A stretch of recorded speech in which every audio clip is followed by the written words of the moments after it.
Hello, everybody. It's me, Carmine DeStefano, your bookman, and it's Friday. It is once again a beautiful day where I am. I have the blinds open. You're going to hear some buzzing from my guy that likes to do the yard work here.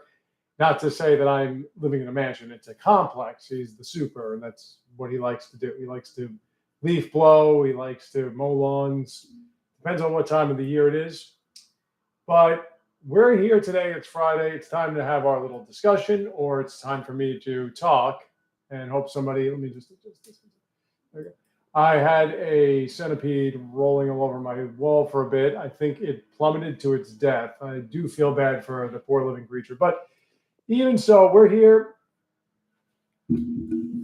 I just said all that and didn't realize that my mic wasn't in my face. So, anyway, we're here. We are having a grand old time.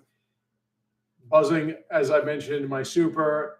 I live on the ground floor of a complex. I do not live in a mansion. He's not my groundskeeper. He is the super that likes to leaf blow and he likes to mow lawns when that's the time and place for it. And it's beautiful out here, as I was mentioning before, but you probably didn't hear me because the mic was always on the other side. Now that's just a fire truck. But we're here on Friday. It is once more the week is over, and it's time to review what has happened. So now, yesterday was very interesting. I had already planned out what I wanted to talk of, but yesterday happened, and I was not expecting a couple of the announcements. Now, first and foremost, let's discuss Kirby Air Riders. I have not seen the 1 hour stream. I know what the game is of. I know there are people that are excited about it, and I do like that. But what happened afterwards was rather interesting because first, let me get the thing I am not happy about. Elden Ring has been delayed on the Switch 2, the Tarnished Edition, which I was planning to be the game that I live streamed sometime this year, has now been delayed to next year. When? No idea. But From Software, who is always known for releasing things too early, has decided to take their sweet ass time now. And I think a lot of that has to do with the fact, and this could be reading too much into it, excuse me as I keep adjusting myself. But a lot of it, I think, is with the exclusive coming to the Switch 2 that is known as Duskbloods. I just feel that From Software may directly be working with Nintendo, and the concept of having games that don't function correctly is not one that Nintendo is really keen on. So we'll see if that's what it is, because it's pretty amazing to me that Ubisoft can release their Han Solo as an anorexic, unattractive woman in space with a tattoo, of course, in Star Wars Outlaws, which they really should just call it not Star Wars at this point, because that's what everything Disney has made and everybody that's been connected to Disney has made since George Lucas, for whatever ungodly reason, sold to Disney. I know why he did it in theory, but you had to know that Disney was going to screw you over in one way or another. But after that release, and now what I'm going to announce here soon, not really an announcement, but remind everybody, you would think that if Ubisoft, who is known for being glitchmeisters and broken superstars, if they can get their games to the Switch 2, Elden Ring is older than Shadows. Elden Ring is older than Outlaws. Now, that could be a problem as well, because it needs to be not rebuilt, but it does have to be kind of reconfigured.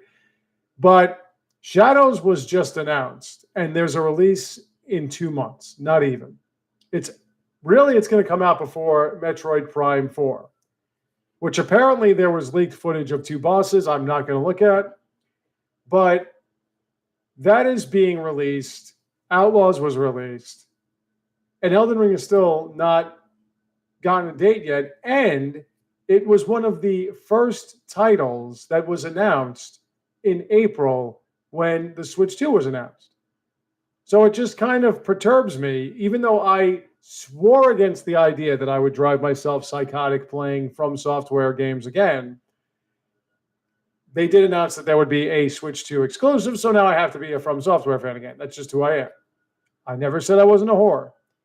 But it really behooves people like me who probably didn't want to play this game, Elden Ring, but now that it's going to come out on the Switch too, I'm looking forward to it, that we have to wait when other companies are releasing their stuff. Street Fighter 6 came out right away, and Elden Ring, I think, was released the same year.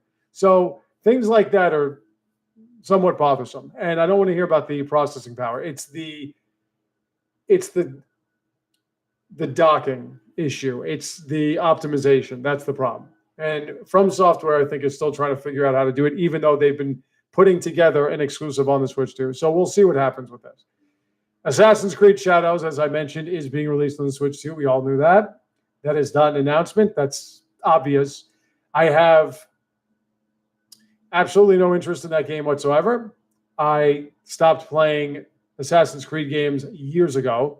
Black Flags was the last one I played. And really, that in itself should have been more than enough of an indication that Shadows would be released on the Switch too, because Ubisoft does release games on Nintendo's consoles.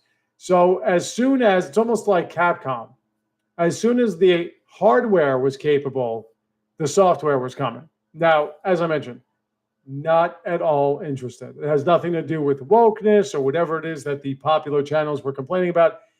I just cannot stand Assassin's Creed. It is one of the most overrated gaming series of all time. The first one wasn't even that good, and people couldn't stop masturbating to it like it was the greatest thing you've ever seen. It was below average, to say the very least. Not only were the graphics meh, not only was the assassination concept just not there. You would get involved in wide open contact in the middle of like busy streets. And then as you played each one, now I did appreciate the Ezio 2 games that were in Italy, because apparently they were supposed to represent Renaissance Italy, but they looked eerily similar to 1000 Jerusalem, which looked eerily similar to colonial United States. So it was just, instead of the begging women, you got the guys with the mandarins or the mandolins in the Renaissance Italy version. And then you went to Constantinople, which was underground, and you got the beggar women again. And when you went to colonial United States, you got the beggar women again. It was the same thing. The buildings were all the same. Those that were not fully developed looked exactly the same as the ones that you saw in the original game, and they were virtually in the same spots. There were landmarks that changed, and that was about it. Not to mention the fact that you broke up the story mode or the main game mode with another story mode that put you in what was considered the modern day, with Nolan North and Kristen Bell carrying the load as you played as Mr. Myers, who denied ever knowing anything about what his father did. He made it seem as though he never spoke to his father anymore, had no clue about assassins. And I mean, this wasn't even something that in the story mode or in the storyline in the original game appeared as though he was lying about. It seemed pretty obvious he had no idea what was going on. And then it turned out, oh yeah, he did. And really the third Assassin's Creed was almost like, I don't want to say third, because it wasn't the third. It was the third, I guess, numbered, but they weren't really numbered. Were they numbered back then? Not really. Probably something like, I don't even give a shit. But they seemed to be building something up, and then they just sort of shrugged their shoulders and acted like it never happened. It was so fucking ludicrous. But whatever the case, that game I have no interest in. Fallout 4 Anniversary Edition, that, on the other hand, is rather interesting, because now I feel the need to get that. I did not really get into Fallout 4. I'm not a Fallout fan. I know that a lot of so-called Fallout fans that love everything except anything related to Fallout, I know they would proclaim that New Vegas was the last good one and whatever. But for me, not really interested in it. I used to be really into Elder Scrolls, and that's why I got into Fallout, because it was Elder Scrolls, but it was a first-person shooter. It isn't really. There is no real diversity in what you can do. You have a linear path. You can interact with people. You can take on side. It's like every other Bethesda game. It's buggy as hell. It looks like shit. And then on top of that, you don't have any options. You are given a linear path, and the only options you have is explore our extraordinary world. That's your option. However, I'm probably going to get that one. In fact, I'm pretty sure I will. Even though it's being released in February, and that is the same release month as Resident Evil Requiem, which I am looking forward to, sort of. I still feel like I'm going to get that one. I'll see how I do this. But those were the announcements that I saw. I also noticed that the very sweet, short CGI cartoon film that Nintendo released called, what was that?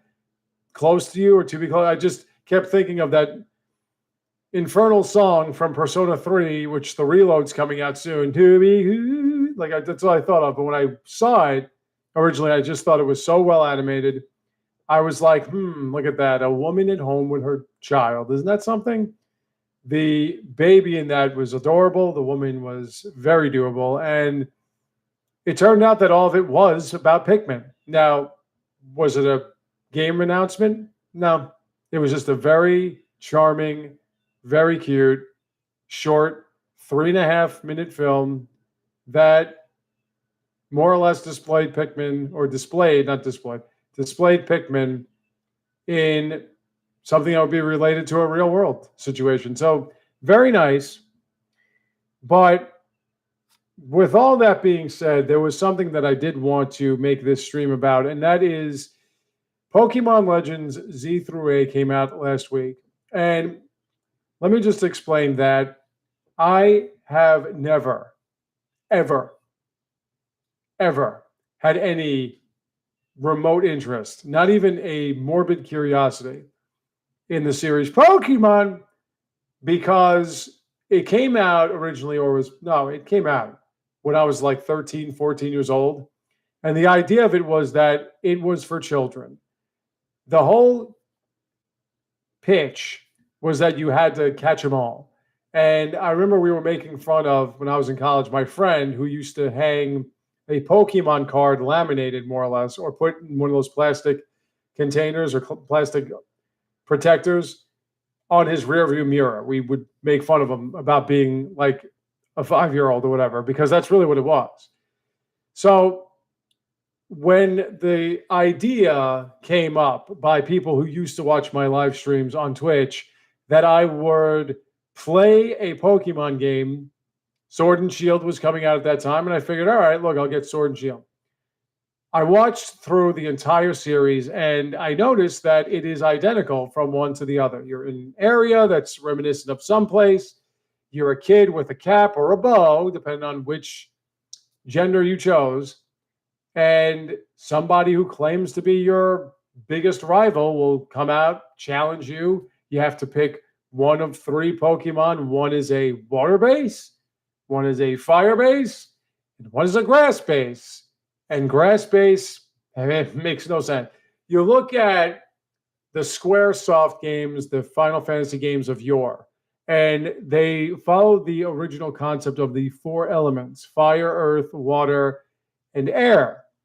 And each one counteracted each other in sort of a Fire Emblem weapons triangle manner. Fire beats earth, was it? Earth beats water, water beats fire, and air beats some shit, whatever the fuck it is. So with Pokemon, it became a more dumbed down version of that. Shin Megami Tensei, throughout the course of its history, had its own sort of elemental attack patterns and bonuses, detriments, and of course weaknesses and strengths. And that was ice over fire, fire over ice, air over force, so on and so forth. Or electricity over force, whatever. But there were ways that they kind of worked against one another. Whereas with Pokemon, it doesn't really work like that. Whatever the case, the series was repetitive as all hell, and it forced you to grind a lot and forced you to have to take on all these different creatures and everything, with the whole purpose being to catch all of them. And I didn't find anything interesting in that. And this is a Nintendo exclusive. So just so you know, I don't love everything that's Nintendo, just the fun stuff. So when I played Sword and Shield, I noticed it was exactly what I thought it was. It was very easy. You had to capture these Pokemon, and the way you did that was relatively simplistic. You just couldn't make them pass out because you can't kill them. There's no death. It's for kids. And, I played through it, got through it without much of a problem. Then it slated me to more or less do more grinding to take on the final guy, who was the brother of my rival. And I didn't feel like it, so I stopped and moved on with my life. However, apparently the Pokemon Legends Z through A, and there's one person I usually watch because I typically respect what he talks about. And in this one, I just shook my head and went, you're just trying to fight City Hall and be a pain in the ass. And that's just not going to work for me. See, here's the thing, okay? As I mentioned, I have no interest. I have no remote interest in Pokemon at all. However, upon saying that, the more recent ones, and I've watched every single one of them. So this is somebody who didn't grow up with it. This is somebody who didn't play it when they were kids. This is somebody that as an adult, I watched through the entire series, said, not for me. Then I played through it because it was requested of me to do it, and it wasn't for me.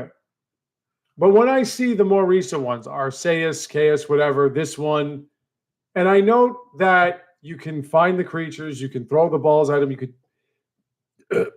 you can aim, you can do all that stuff. You can become more interactive with the world and the game as opposed to just walking around an open map and randomly bumping into things and trying to throw a ball at them or whatever. When I noticed that there was more to do in the area, I started saying, okay, that's not bad. So when I was watching Pokemon Z through A, and I have a friend of mine at where I work who told me that he's loving it. When I first watched through the switch to 4K 60 frames per second version of it, it ran beautifully. The women are fantastic to look at. I'm not talking about that 16-year-old detective or whatever. Nope. No thanks. She's way too young. When you are playing a Japanese game or you're watching anime and the woman has a flat chest, more often than not, what that means is she's underage. So the main character is called a kid, and the main character, you can edit her to have something resembling tits. She actually does have probably 34 Bs. So if that's a kid, then the chick that doesn't have discernible tits is probably a child. Well, at least where I am. But, a lot of the other women are very attractive. Listen, can't say anything wrong with what it looks like. But noticing that you can roll out of trouble, you can throw a ball and everything, noticing that it is more interactive and there's more strategy to it, I looked at it and said, I'm not going to get it, but if I had to play a Pokemon game, I would play this one. So it looked to me like it was really good. And this person, who was very popular online, was going absolutely off on it, saying it was literal dog shit at least 40 times. So just that you know, as somebody who writes and somebody who's trying to be considered a legit artist, not one of these rich assholes that think because they put something on paper and directed it, that makes them an artist. I mean, cinema's supposed to be art, right? So explain to me how there is another other Final Destination when the first one got the point across and sucked then too. There's another Human Centipede. This is art, right? As I mentioned, porno and stuff films, art, right? You have to earn that shit. And video games never earned it because they're fucking games. And if you're trying to make them into art, you're fooling yourselves. And if you think, and this is what I'm connecting with this complaint about Pokemon Z through A, if you think that back in the 80s and 90s or whatever, everybody was a fledgling artist looking for their vision to inspire the world, and these developers were all about doing just that, raising children to be smarter, more innovative, more evocative and provocative and everything like that, you're out of your fucking mind. Okay? Video games, since the dawn of gaming, have always been about making money. That's it. If you're an artist, a legit one, typically you don't make money because that's not what you're thinking about. You are thinking about inspiring people and moving society forward. Video games are thinking about making money. So you make something that's fun enough for people to play and looks good, they'll buy it, they'll enjoy it, and then word of mouth or these public online forums and sort of like critic sites and everything, they will then radio, stereo, echo that concept and that sentiment and try to sell it at a higher level. This is how video games work. And when people ask, how does Game Freak get away with this? Because, sorry to tell everybody that thinks that they need to evolve this in some way, shape, or form, when it's just fucking Pokemon, you're going to sell at least 5 million of these things in Japan alone. So there you have it. Nintendo is Japanese-centric. Game Freak is a Japanese company that's Japanese-centric. Japan, no matter what you in the United States thinks, they love Pokemon there. And it's always going to sell. So they're always going to make that game. And here's the other problem I have with this whole thing about how terrible it is and whatever. You didn't get caught off guard. Okay? Nintendo, on their website, on YouTube in general, IGN, they showed you what the game was. You know what Pokemon is. Now, I do appreciate when companies take a formula that's tried and true and try to develop it further. Quick story. The Legend of Zelda was, after all, one of the greatest games ever made. It started a whole new genre. It was beyond anything that I had ever seen in the arcades, obviously, at home. I never played anything like it. A whole vast, sprawling world with different dungeons and different bosses, different puzzles. You're progressing, all these different things. And what Nintendo did in response to that was they made a second one that was completely different. Sure, there was top-down map exploration, but the combat was side-scrolling. You could jump, you could stab up, down, you can get magic spells, and you would gain what seemed to be like money, but it was more like experience points that helped you promote your character in certain ways. Sword usage, meaning strength, more damage. Magic usage, meaning that spells took less magic from your bar and everything. You would gain heart containers and magic containers, and you would evolve Link in that manner. But you also had this experience totaling thing, and nobody liked it. Well, I don't say nobody liked it, but people complained. So they went back and they used what they learned from that. Same thing with Fire Emblem. Fire Emblem, great game. Then they made Fire Emblem Guided. You have to change things. And so many of these so-called critics will complain that AAA gaming doesn't change anything. So then when Pokemon changes things and doesn't even alter it so much so that it's indiscernible from what the series you loved originally had been, but when it changes things, when it evolves things, when it gives you more control over your characters or whatever, you freak the fuck out. This person was saying that it was Dark Souls. How in the motherfuck is it Dark Souls? Rolling away from danger is not a Dark Souls thing, okay? You've been able to do that in so many different games. Dodging, sliding, witch time, whatever the hell it is. You've had that for how many years before Dark Souls? Now suddenly it's Dark Souls controls. The cooldowns and stuff like that. This guy was doing everything he could to exploit the very stringent rules of the environment and the creatures involved in the environment to prove a point that the other playthrough that I was watching had no issues with. So what you're more or less doing is you're not showing something like Outer Worlds 2, which also was released recently, where enemies just don't spawn or they do in places you can't kill them, whatever. You are more or less playing Elden Ring and you're saying, oh, wait, look, this speedrunner is running through the scenery and screwing everything up. See, it's buggy as all hell. Now, it's not.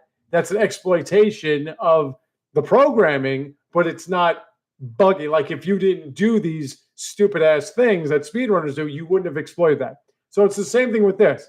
He's trying to fight a creature in a tennis court or whatever that has an entrance only people or small Pokemon can go through, and he's trying to go through it with one of those giant sea monster things and complaining how it's janky and whatever. And I can't stand that word janky, or the fact that people try to use cringe as a fucking adjective or a noun even. It is a verb. You can't have something be cringe. You cringe when you see something.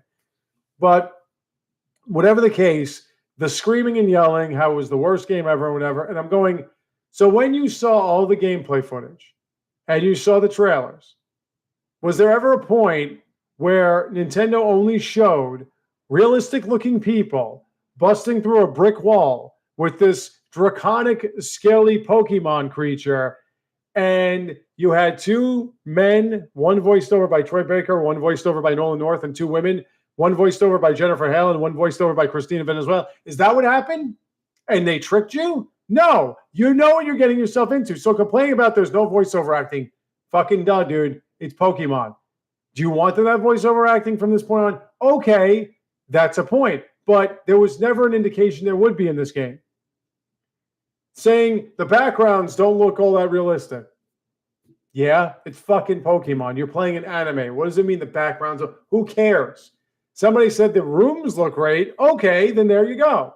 I'm not going to argue that it's not this vast map where you go to another desert, another swamp, another water-based area, another air-based area. It's the same map pretty much every time.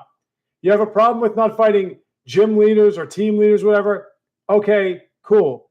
Once more, changing it up, making it more relative to today as opposed to the same stupid shit you've seen a million times before. I'm not going to kill a company for doing things different on a tried and true series that has been way too similar from one entry to another to the point where you can't discern one from each other. And I'm not going to listen to anyone talk about how it was greedy or it's overpriced, because we're talking about Pokemon, which since the very beginning didn't force you, but sure as hell didn't deter you from buying 2 games every release. Remember those days? I bought Sword and Shield. They weren't one game for $60. They were 2 games for $60 each. Now, GameStop would have some kind of bundle thing, but for the most part, you were going to buy 2 because the idea was you got to catch them all, not just all in Sapphire or in Blue or in Red or in Scarlet. You had to catch them all in 2 games. So now they're greedy with 1 game for about $80. You probably saved yourself money because 2 games would have been $120. And seeing as how other games are over $100 at this point, dude, stop with the fucking greed thing, all right? It's beyond played out. But whatever the case, I just found it to be so incredibly hilarious how you knew what you were getting yourself into, and then you have the audacity to complain about what you got yourself into. Then don't buy the game. Don't buy it. I didn't. Do you see me having a problem? So you invite yourself to be disappointed and then complain you're disappointed. Once more, you're trying to fight City Hall. You want to call out companies that spend $200 million on a video game that's the same thing you've seen 1,000 times with different titles and everything, same ugly fucking people, always brooding, always miserable, complaining about the same stupid shit, acting out the same part. You want to complain about that, you go right ahead. That's one of the main reasons why the Switch 2, despite it being an overpriced tablet, is outselling PlayStation 5, Steam Deck, Microsoft Xbox, whatever, every console combined virtually every week, because people want to fucking have a good time. People want to enjoy themselves when they put on a video game. And everybody wants to sit there with popcorn and a controller in the other hand and wait for themselves to be inspired by petting a giraffe or having a nice little game about flying in space or watching an obsessive compulsive dwarf crying about his fucking brother. Nobody really wants to do that anymore. It's been done 1,000 times. So if you want to call out that crap, you go right the hell ahead. You want to call out even From Software from giving you the same kind of challenge where you're overwhelmed all the time. Cool. I can do that too when I'm screaming and yelling and threatening people whenever Elden Ring finally does come out on the Switch 2, and when Dust Bloods come out and everything like that comes out and everything.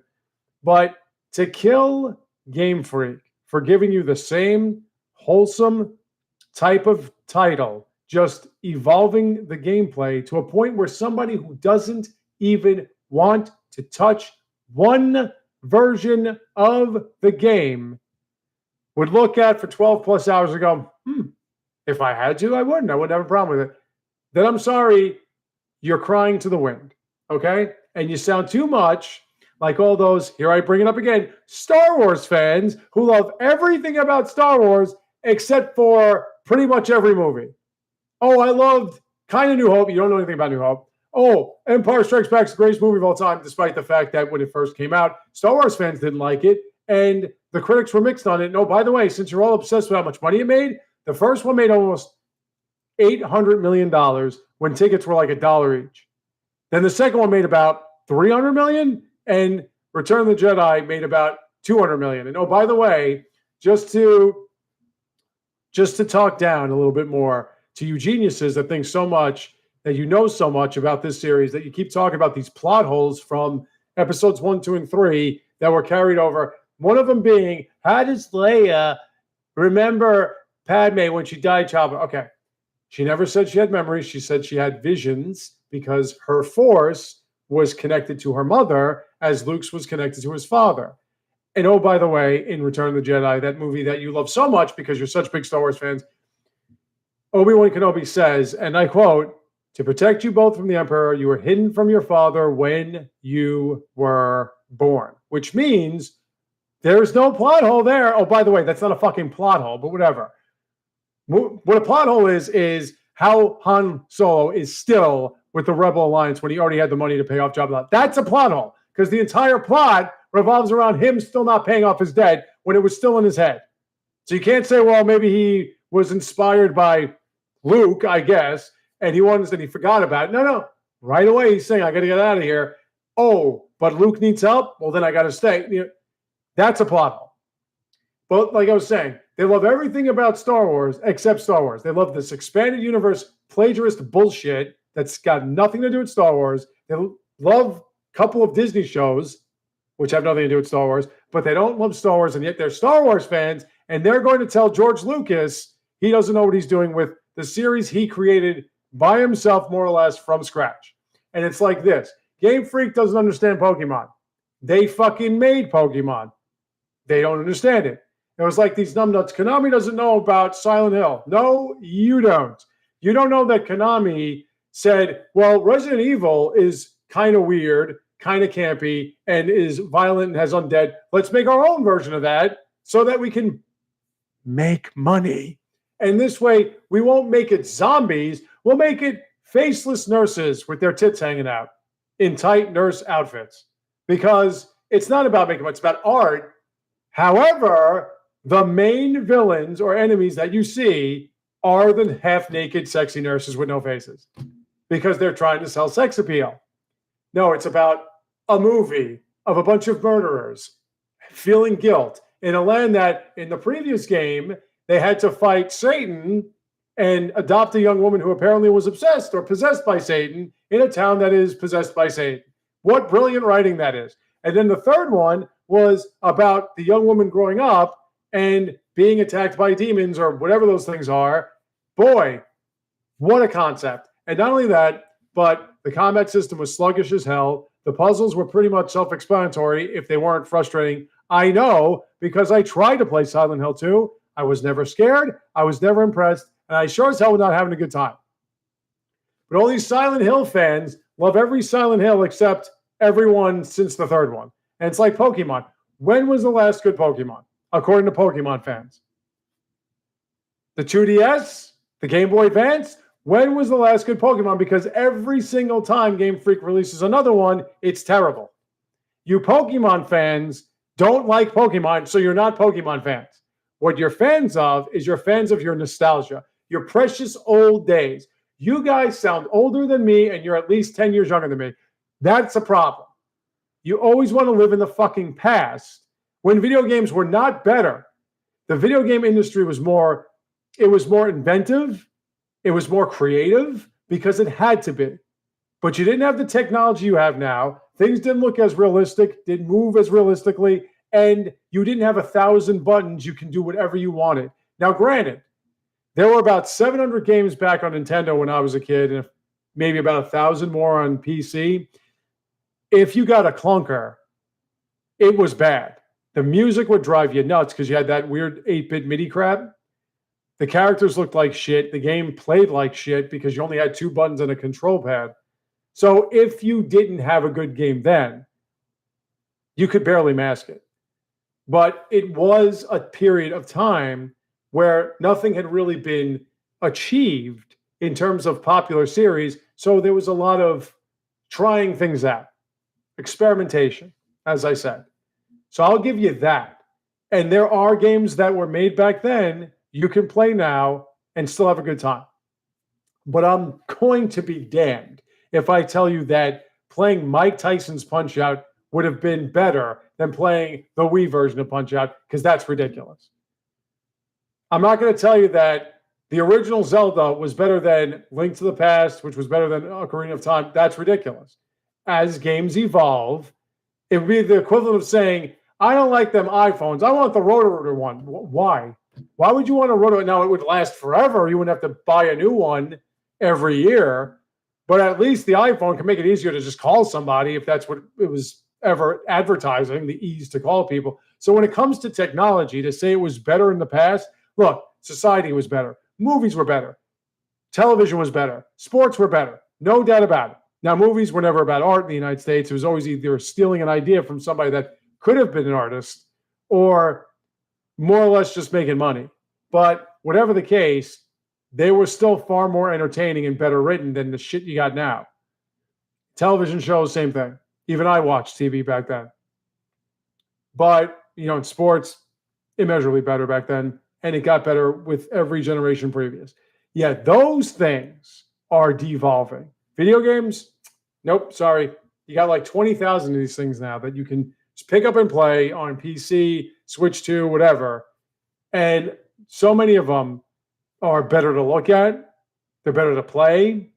They have more interaction. Now, there are a lot of clunkers, don't get me wrong. But in the overall gaming space, you got a better chance of having something that's enjoyable if you avoid the so-called AAA games or Sony exclusives. Then you're in a good way. But no, I'm not going to take that shit. It was so much better in the past. No, you want to believe that because you're going to perpetuate this shit that back then everybody was an artist and now everyone's just a marketer or whatever. No, it was always about making money.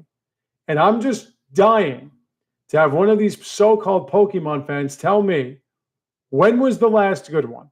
When? So I didn't mean to go on and on about Pokemon because I don't care about Pokemon, but I just found it hilarious. That was really what this stream was going to be about. But then I learned that Elden Ring was being delayed. I learned that, I don't want to say learned, we all knew that Assassin's Creed Shadows was coming out on the Switch too. And as I've said, not getting it. You can't talk me into it unless I got 500,000 more subscribers overnight. And they all said, yo, you got to play Assassin's Creed Shadow on the Switch too. I am not going to get that game. Assassin's Creed sucks. It always has. It'll never be good. Most Ubisoft games do. Ubisoft is the only company that can make a game that's like Zelda in ancient Greece, and I have no interest in it. None.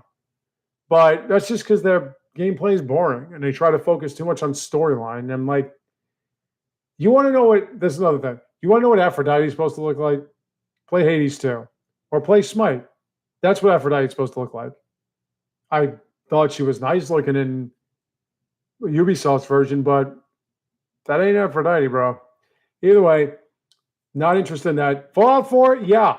And now we have to wonder, and this is where being a Nintendo-only type, this is when things get exciting.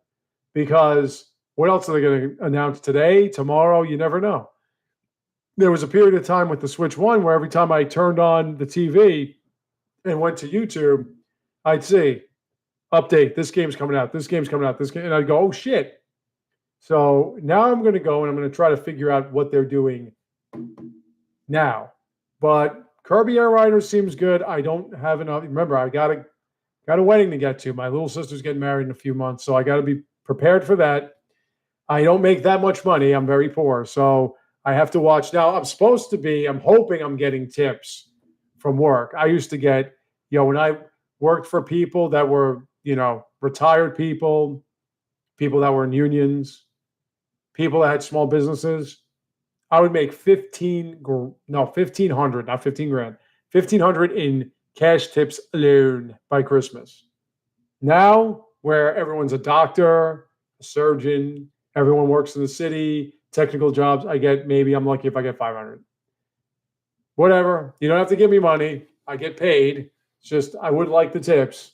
Would like the tips here too, but I can't get tips here on YouTube, Twitch, but not on YouTube. But anyway, so that was what I was going to talk about this week. What will next week bring us in this very continuously nonstop, fly by night, in your face, too much information, period of time in the human race? What will I have to talk about next week? We're going to have to wait for that. So I thank you all for watching, and I will see you next time.